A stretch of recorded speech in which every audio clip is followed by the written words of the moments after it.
So first time pala namin ni Mr. sumali sa isang grocery run, este 7-Eleven run. At totoo pala ang chismis mga mima na hindi ka lang mag-e-enjoy sa fun run na ito dahil kung maaga ka makakapunta at matyaga ka magpipipila, talagang makakaipon ka ng pang-sari-sari store mo, charis.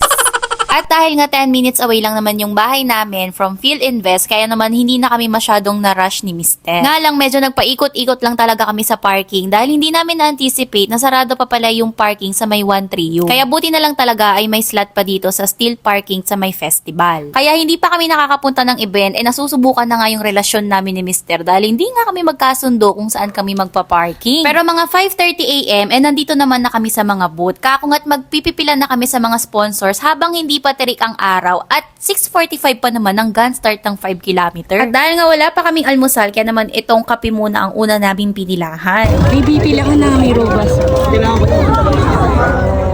Marami rin palang mga kids na nag-participate sa fun run, kaya may mga pa-inflatable playground sila dito. Wala nga kaming pakialam sa program until marinig namin si Manny Pacquiaoan.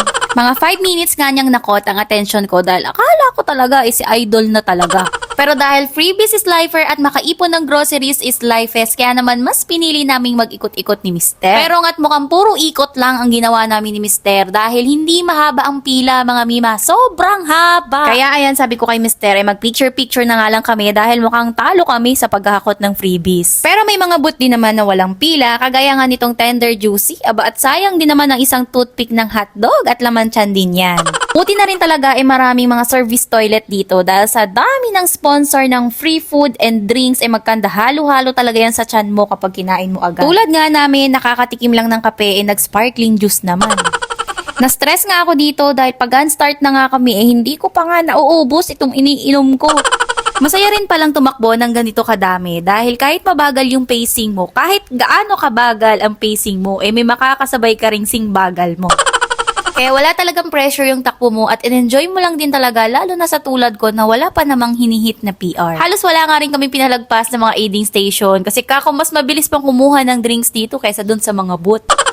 Anyway, hindi naman namin nilaro lahat dahil natapos din naman namin yung 5 kilometer 8 minutes advance sa cut-off time. Nag-request pa nga tong si Mr. na sabitan ko daw siya ng medal dahil hindi pa nga daw niya nararanasang masabitan ng medal. Dahil nga medyo nahabag ako bibigyan ko pa nga siya ng libreng kiss kaso conservative naman.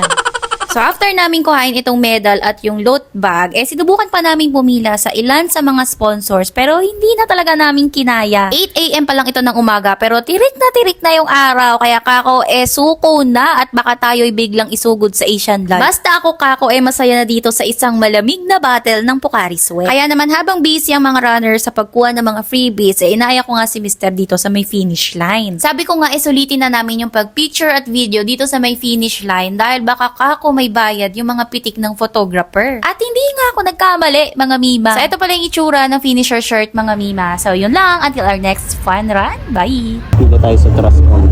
Saka Premier. Huwag na, hindi ka siya sa'yo.